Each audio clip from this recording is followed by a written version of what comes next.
とある山の中で10日間、瞑想だけをして過ごした。最初の日にスマホと財布を回収された。瞑想は1日10時間以上行う。他の人と会話をしてはならず、視線を合わせることすら禁止されていた。徹底的に自分の感覚を研ぎ澄まして、深い深い奥底にいる自分と向き合った。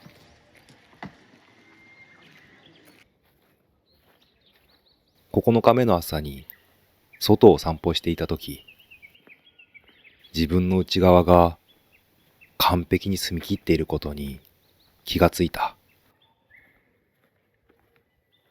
澄んだ空気が何の抵抗もなく体の中を通り過ぎていく。自分の肉体というよりも、ただ空気の通り道でしかないという感覚。この体はそのためだけに存在しているという感覚だった。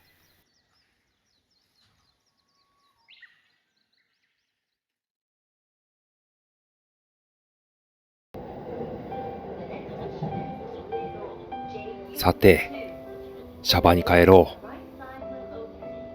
う。山を出た途端に現実に戻ってしまった。家の前のクヌギの木には新緑が茂っていた。帰ってきて夏用のシーツを洗った。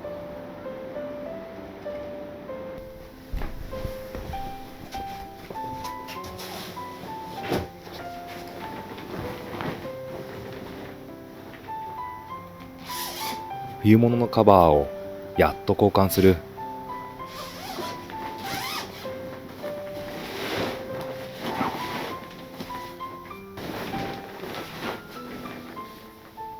布団カバーの交換ってなぜこんなにめんどくさいのだろ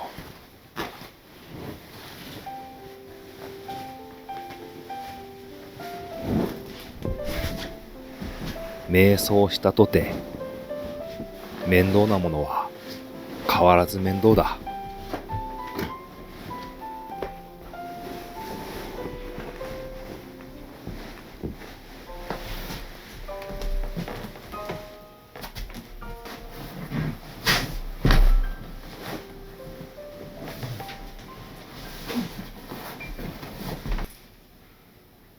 裏側はサスペンダーで留める。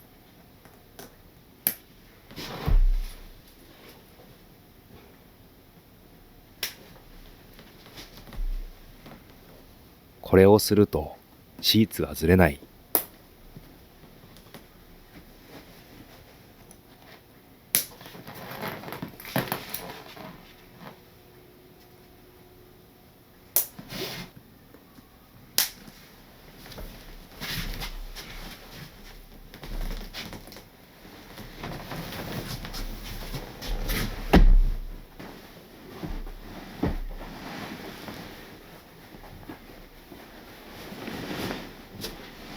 パンと張ったシーツは気持ちがいい。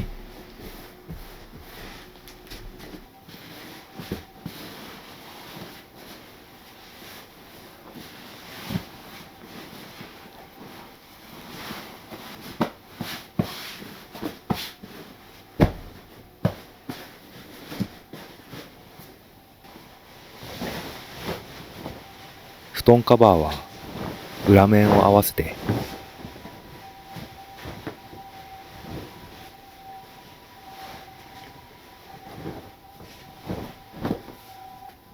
紐を結んで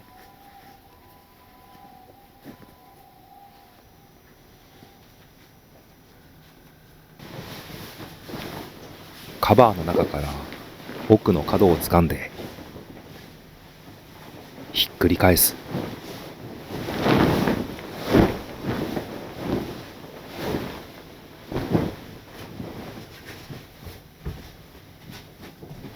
今のところこのやり方が一番楽だ。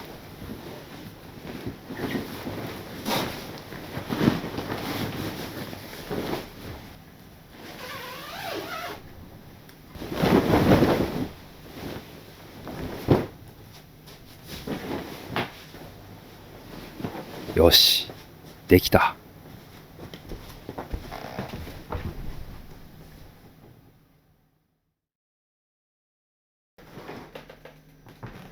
合宿の期間中はずっと精進料理を提供してもらえた。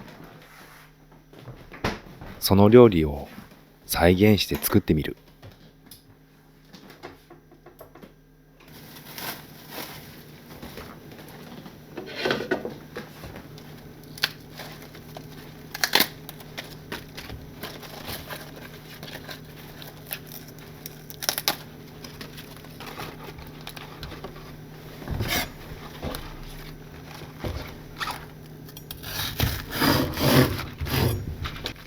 白菜は適当な大きさに刻む。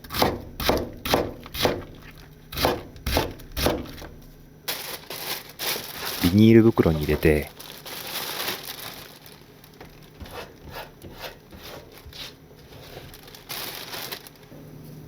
塩を振りかける。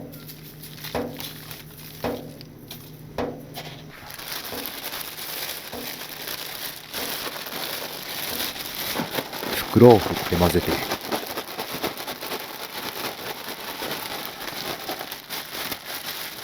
揉み込む。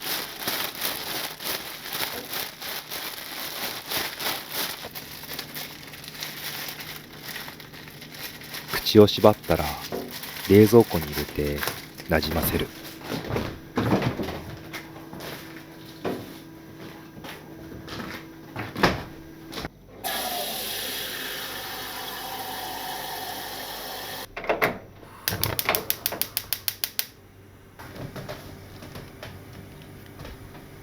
だしパックには鰹節が入ってしまっているが、昆布がなかったので仕方ない。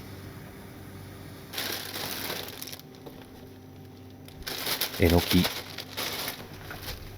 えのきも味噌汁やスープによく入っていた。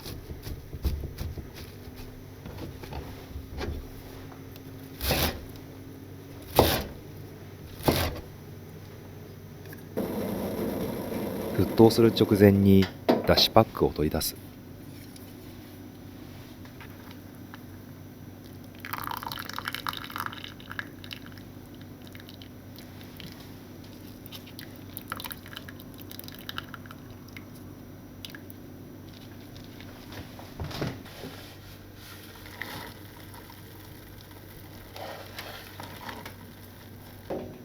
豆腐。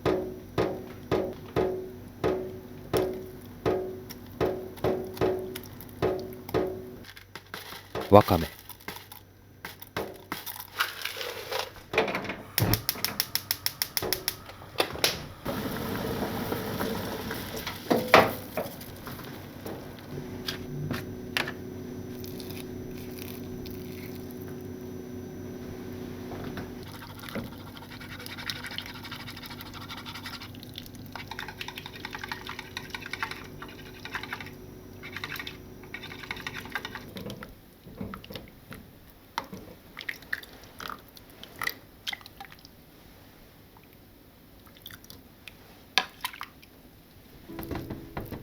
米は白米、白菜の塩もみ、納豆、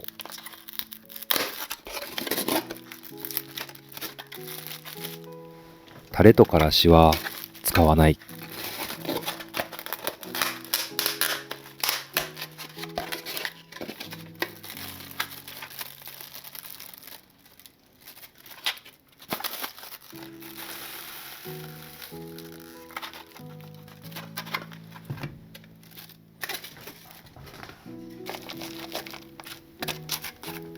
納豆はあまり混ぜすぎないのが好きだ。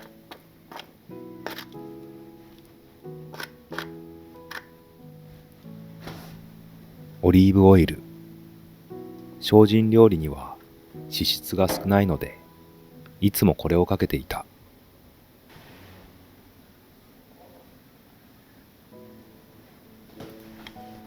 お酢もよく使った。全体的に薄味だったので、お酢で味をつけていた。黒すりごまも毎回かけた。これで疲れが取れる気がしてたっぷりかけていた。梅干し、噛むと塩がガリッとする。とんでもなくしょっぱい梅干し。ちょうどうちにも同じような梅干しがあった。おばさんが送ってくれたものだ。あとはお皿の角に味噌を少し。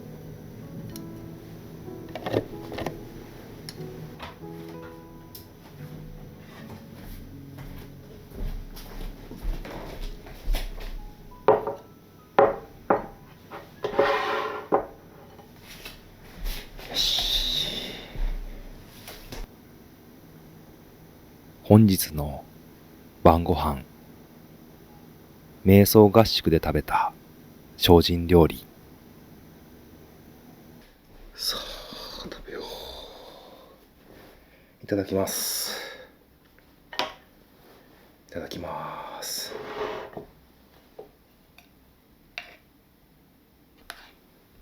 まずは汁物からいただきます。だしの風味のほとんどしない味噌汁だったけど、あったかい汁物はカチコチに固まった体をほぐしてくれた。やっぱかつおだしが入るとうまいな。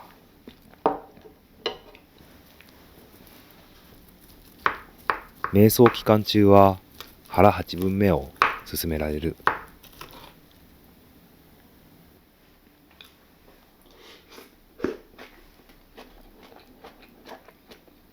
でも最初の2日目あたりまではこれまでの癖で満腹に食べてしまっていた。途中から気づいたのは、満腹まで食べると瞑想に集中できなくなるということ。満腹に食べる必要性が全くないということ。満腹とは体のためではなく、気持ちがただ欲張りたかっただけだったということ。8日目。この味の薄い精進料理に体が飽きてしまい、喉を通らなくなった。私にとって食事の時間はとても楽しみなもののはずなのに、そうではなくなってしまった。私にはそれがとても苦しいものだった。まずくはないが、うまくもない。そんな絶妙なところをついてくるのだ。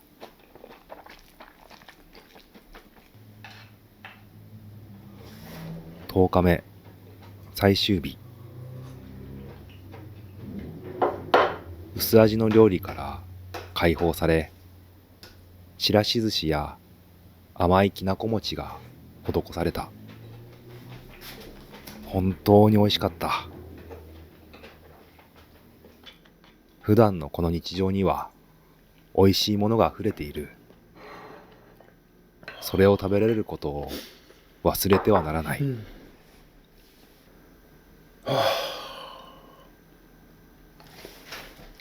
ごちそうさまでした。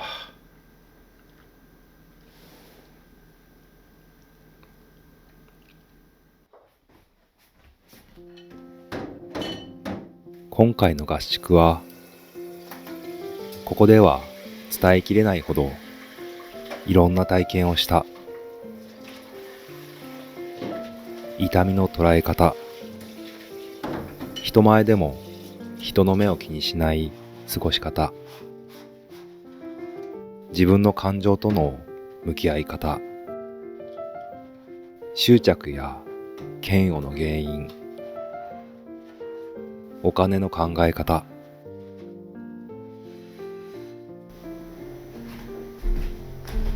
これらのことは機会があればまたどこかでお話できたらと思う。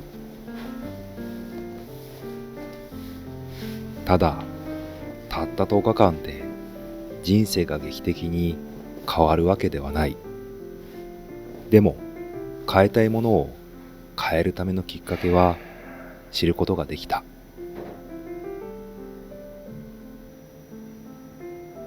思うのは、自分の日々が幸せで安らかで楽しいものであってほしい。